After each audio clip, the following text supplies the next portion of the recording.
Welcome back to Monitors Unboxed. It's time for an update to our monitor buying guide. Last time we provided an update was back in 2023, and since then we've tested plenty of new and interesting products, mostly OLEDs, that are worth including. In addition, some of our favourite monitors from previous updates have dropped in price, which calls for some readjustments to our picks. As with our previous best of videos, we tend to talk about and recommend monitors we've personally tested and know to be good, or monitors that are very similar to products we have tested.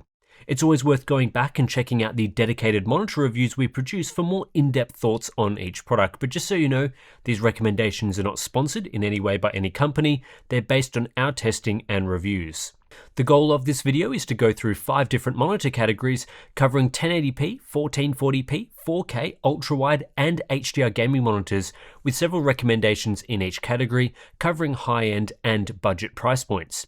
But if you're interested in a specific category of display, I'd highly recommend checking out the dedicated best of videos we've produced for that category, which go into more detail with more options. Finally, a note on pricing. While pricing was accurate when we made this video, prices do change pretty often, so it's always worth checking out the links in the description, which will provide up-to-date pricing information. Anyway, let's kick this one off, but before we do, a word from today's video sponsor. Today's video is sponsored by the Ugreen RevoDock Pro 2101, the ultimate 10-in-1 dual monitor docking station. It's got tons of connectivity, 2 HDMI ports, 3 USB-A ports, a USB-C port offering 10 gigabits per second speeds, gigabit Ethernet, plus SD and TF card slots, all running through a single USB-C cable with 100 watts of power delivery. This is a great device for expanding your laptop's connectivity and hooking up 2 external monitors with support for both Windows and macOS laptops. It's simple, it's fast, it's expansive. To learn more and grab a Ugreen RevoDock Pro 2101 right now, check out the link in the video description. For most gamers, 1440p remains the sweet spot for price and performance in 2024. With new OLED options at the high end and price reductions for LCDs in the middle and lower parts of the range, there's something for everyone at this resolution.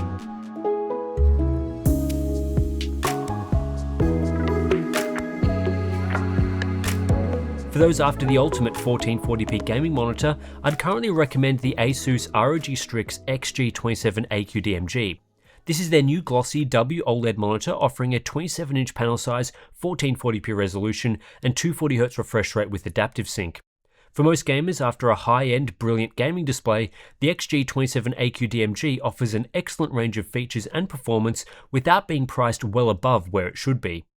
There's a few reasons why I'm recommending this specific model. Firstly, as it's an OLED, it features individual pixel control and elite response times, making it particularly well suited to HDR gaming. Its transition speed at 240Hz results in motion clarity that's equivalent to 360Hz LCDs roughly, and these benefits are seen at lower refresh rates as well, making it highly versatile for all sorts of gaming, whether we're talking single player or multiplayer. The HDR performance on offer here is very good, leading to excellent image quality, particularly for single player experiences. We get deep zero-level blacks and tight control over highlights, which produces clean HDR imagery free of zone artifacts. This particular WOLED has decent brightness too for both high and low APL content, in addition to a glossy coating that preserves good black levels and is free from coding grain. The XG27AQ DMG is also relatively affordable as far as OLEDs are concerned, slotting in at $700 to $750 US. Yes, that's still an expensive price tag overall, but this ASUS model is better than its competitors, which start around $650 US. That's typically as low as OLEDs go, and there are some models that are pretty much the same price as this ASUS product, and I still think the ASUS model is better. I would generally recommend the XG27AQ DMG over 360Hz QD-OLED alternatives because I believe 240Hz for most gamers is sufficient, and the ASUS model is around $100 cheaper than the cheapest QD-OLEDs. But I wouldn't rule out QD-OLED options like the MSI MPG271QRX or the Dell Alienware AW2725DF, especially for competitive gamers where the better motion clarity and lower input latency at 360Hz is of benefit. At the same refresh rate though, there's little difference between WOLED and QD-OLED, though QD-OLEDs do have better text clarity, which could be a reason to grab the more expensive offering. With that said, I would generally only recommend OLED for content consumption such as gaming or watching videos.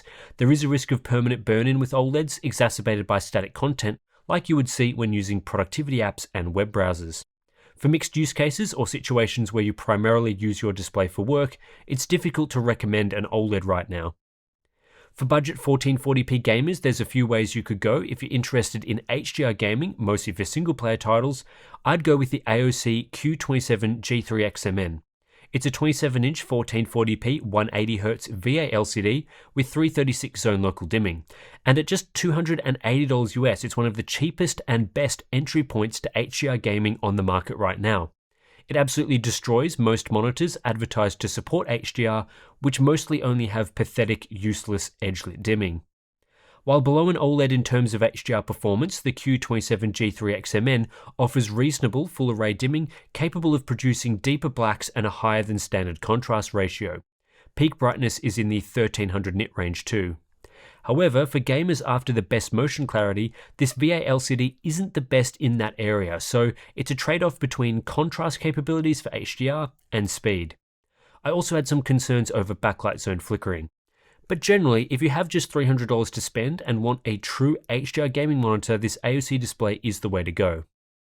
If you're not as concerned about HDR performance and would prefer a faster monitor with better motion clarity, I'd instead recommend an IPS LCD at the same price point. Specifically, the MSI G274 QPF-QD is a good choice at $270 US, providing a 27-inch 1440p panel at 170Hz. It's 15 to 20% faster than the Q27 G3XMN and does not suffer from visible dark smearing or backlight zone flicker. On top of this, you get better viewing angles and great color performance with a wide color gamut. What you are sacrificing though is HDR, which this display doesn't have the right hardware for. A step above the G274 QPF-QD is either the MSI G274 QPX or LG 27GR83Q, which are both 27-inch 1440p 240Hz IPS LCDs. The MSI model is consistently around $350 US, while the LG fluctuates between $350 and $500.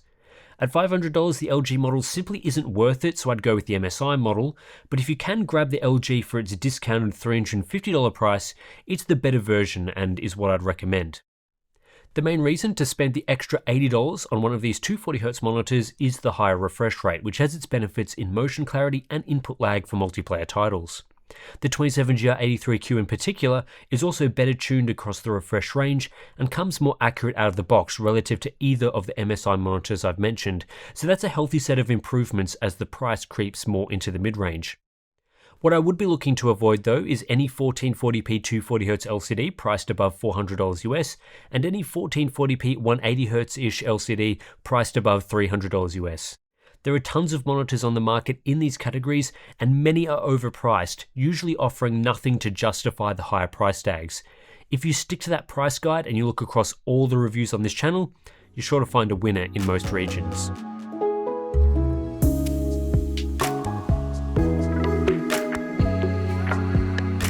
The ultimate 4K gaming monitor right now is one of the many 4K QD OLEDs that hit the market in the first half of 2024. Like I was discussing in the 1440p section, OLED brings lightning-fast response times and individual pixel control, resulting in an excellent HDR gaming experience for many types of gamer. When you step up to 4K, you get a higher resolution, better text clarity, and a larger panel size, making these displays some of the best in the market overall. While there are two 4K OLED variants available right now, for most people I believe QD OLED to be the better choice. The 32-inch 4K 240Hz QD OLED panels I've tested produce higher real-world HDR brightness, better color volume, slightly better text quality, and pack lower prices. The glossy screen coating does have some issues in brighter environments, but the clarity it provides is highly sought after, especially if you're not a fan of matte screens and their coating grain. Our recent 4K W OLED versus 4K QD OLED video goes into more detail on this. I've tested 4 of the 4K QD OLED offerings, and while overall performance is very similar between the models, each does have unique selling points. Generally speaking though, if you are after fast response times, great motion clarity, a high refresh rate at 4K, excellent HDR performance, deep blacks, decent brightness, strong accuracy in the SDR and HDR modes, and good text clarity, you get that with all the models, so it's hard to go wrong. The panel used is basically the same, so the performance characteristics are understandably very similar. If you want to decide on a specific model, here's generally what I would recommend. The Asus ROG Swift PG32 UCDM has the best feature set with an unlocked sRGB mode, eLMB black frame insertion, and promised Dolby Vision support, but is typically the most expensive option. The Gigabyte Aorus FO32U2P is the only one with DisplayPort 2.1 UHBR20 connectivity, providing a way to access 4K 240Hz without DSC. The Dell Alienware AW3225QF is the cheapest variant in most regions, sometimes by a significant margin, which makes it a great choice if you don't mind the curve. It also supports Dolby Vision out of the box right now. The MSI MPG 321URX is the cheapest in the United States and has the best set of user-customizable OLED Care features. If any of those specific features or price points appeals to you, that should make your decision a bit easier, but again, I don't think there's a bad choice here. There's also several models I haven't tested that could offer better value. The Gigabyte FO32U2 is the same as the U2P model, but without DisplayPort 2.1, and it's typically cheaper. There's also the MSI MAG 321UPX, similar to the 321URX, but without USB ports. Originally, this model didn't support firmware updates, but now MSI tell me it does, though I haven't tested how it works yet.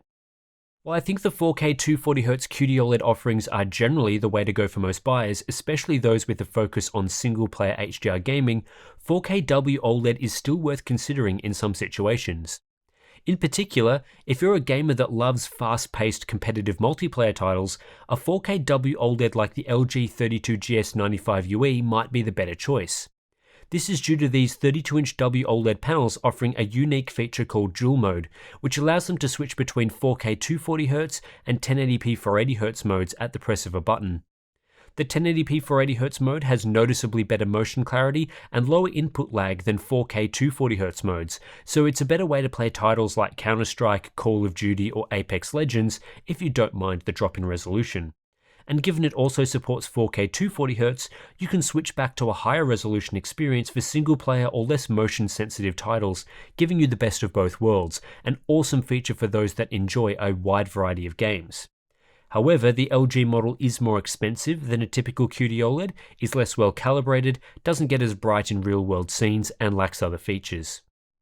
If you don't want to go OLED and spend over $1,000 US, there are still great budget-oriented 4K monitors that occupy the mid-range in today's monitor market. A typical price to pay is between $450 and $500 US, and in that range I would recommend either the Gigabyte M27U or the LG 27GR93U. Both are 27-inch 4K IPS LCDs, the Gigabyte model at 160Hz, the LG at 144Hz, which is a negligible difference.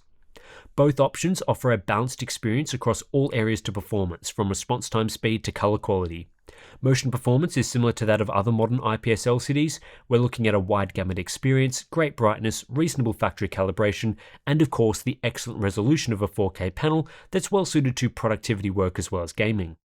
Being an LCD instead of an OLED also means no concerns over burn-in, though the trade-off is a complete lack of HDR hardware capabilities. The LG option is generally the better monitor due to features like hardware color calibration support and slightly better response time tuning, but it's typically a little more expensive than the Gigabyte model. There's not much between them, so the best option for you will come down to local pricing and specific features you might be interested in. Either option performs well and offers a ton of versatility for work and play.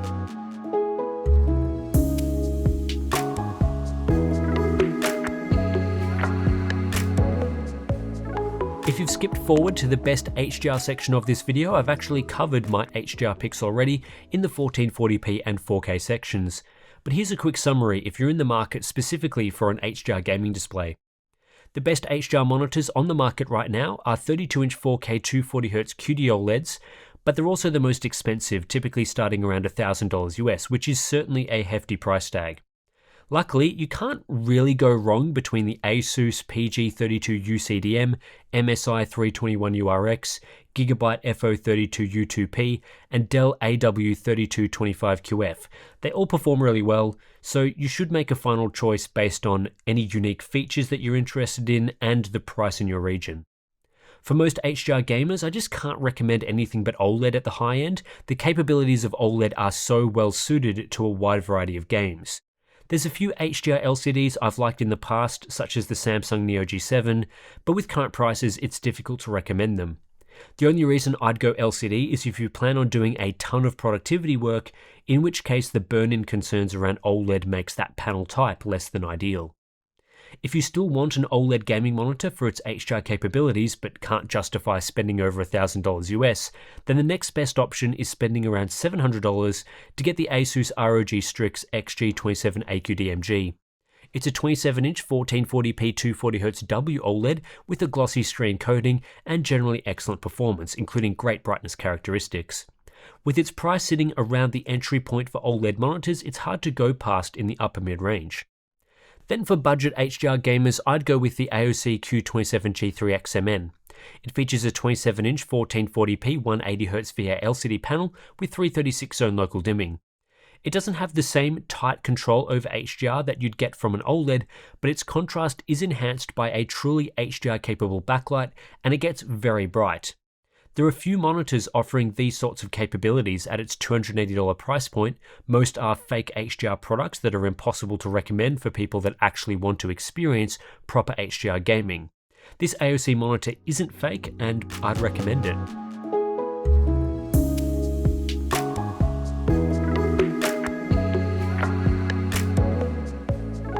While I have tested more ultrawide gaming monitors since my last update, my opinion on the best option hasn't changed. Get the Dell Alienware AW3423 DWF.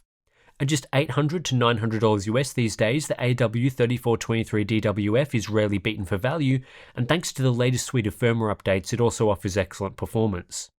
This Alienware model is a 34-inch 3440 by 1440 165Hz QD OLED, bringing benefits like elite response times and per pixel control. This panel can hit up to 1000 nits of brightness for small elements and just looks great displaying HDR content, making it highly suited to single-player gaming, especially with the immersive ultrawide format. It's not the fastest OLED going around these days, now that we have 360 and even 480Hz options, but the speed of OLED does allow it to punch above its weight relative to an LCD operating at the same refresh rate. The DWF model is well calibrated, it has decent SDR brightness, and Dell helps to mitigate anxiety over burn-in with a 3-year warranty, though that is more standard these days. The subpixel layout of this QD OLED panel isn't ideal for text quality, and like with all OLEDs, there is a risk of permanent burn-in. The glossy screen coating is divisive, offering benefits in low ambient light environments but struggling in brighter conditions. Compared to other similar QD OLED ultrawides, it's hard to beat the AW3423 DWF in value. There are newer 240Hz panels that we are about to test, however their expected pricing is higher than this Alienware, so we'll see where things land in the next few months. For now, Dell has done a fantastic job of keeping this display performing well and competitive in pricing. We've also seen the release of W OLED ultrawides lately, such as the Asus ROG Swift PG34W CDM. While these monitors do have some advantages, like a higher 240Hz refresh rate, there are other areas which aren't as strong, so in general, I'd still prefer a QD OLED alternative. The main reason I can't recommend them though is their ludicrously high $1,300 MSRP. It's just impossible to recommend them at this price compared to the $800 AW3423 DWF, so again, just go the Alienware.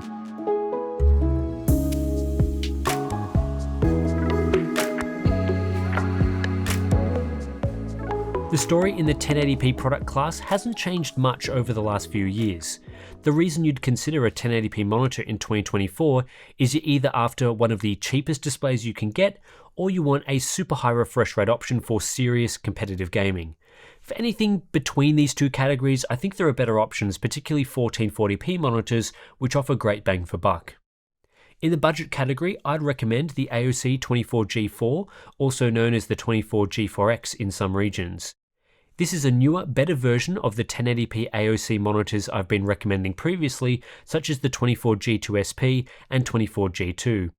It also outperforms similar budget monitors like the Gigabyte G24F2, and at around $140 to $150 US, I can't see any better or more reliable choices. The 24G4 is a 24-inch 1080p 180Hz IPS LCD monitor that, relative to its predecessor, features improved response time tuning and a higher refresh rate. It's not an outstandingly fast display, but it offers a good contrast ratio, wide color gamut, great factory calibration, and low input lag.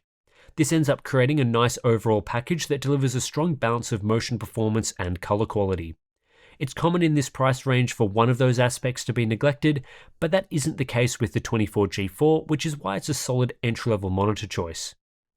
If you're after a premium monitor for esports gaming, there are two options on the market best suited for that task, but be prepared to pay a hefty price. They are the Asus ROG Swift Pro PG248QP, priced at a whopping $880, as well as the comparatively more affordable BenQ XL 2566K at $600. Both are 24-inch 1080p TN LCD monitors. The Asus option goes up to 540Hz and the BenQ up to 360Hz, both offering elite tier backlight strobing support. The main benefit to going the Asus PG248QP is the higher refresh rate for better motion clarity and input lag, as well as its elite ULMB2 backlight strobing technology. It's the clearest, fastest LCD I've tested so far, though its stupidly high price tag is very off-putting. The BenQ XL 2566K isn't quite as fast, but it's cheaper, and its DIAC plus backlight strobing tech also performs very well. As both the Asus and BenQ options use TN panels though, they are designed exclusively for high-performance gaming and not visual quality. They have atrocious viewing angles and are nothing special when it comes to other aspects of image quality, like contrast ratio or color gamut. The PG248QP is the better calibrated monitor and even offers a bit of wide gamut, but still, the primary use case here is competitive gaming and seeing your enemies with the greatest possible clarity. And that does it for today's monitor recommendation video. Lots and lots of options to choose from, covering most of the categories I hope you are considering at the moment. If you do want to learn more about the monitors we've talked about today, we do have dedicated reviews for most of them that will go into the specifics around performance and features, which are well worth watching. I also have longer breakdowns available for the best 1440p, HDR and 4K monitors, though just be aware that some of those recommendations may be a bit less relevant in today's market, depending on pricing and other options since we made those videos. Pricing and buy links for the monitors we've been talking about are also in the description if you're interested. But anyway, that's it for this video. If you are interested in supporting Monitors Unboxed and the tons and tons of independent testing and reviews that we do that all go into these recommendation videos, then please do consider supporting us via Patreon or Float Plan. Links are in the description below. If you sign up, you'll get access to our Discord community, which is a great place to chat about monitors and get monitor recommendations. So if you're on the fence about one of the purchases, you want to know some real life user reports of usage, we've got plenty of people in there who are willing to provide some advice, some information about those monitors. So yeah, it's a great place to get all that stuff. So thanks for watching, and I'll catch you in the next one.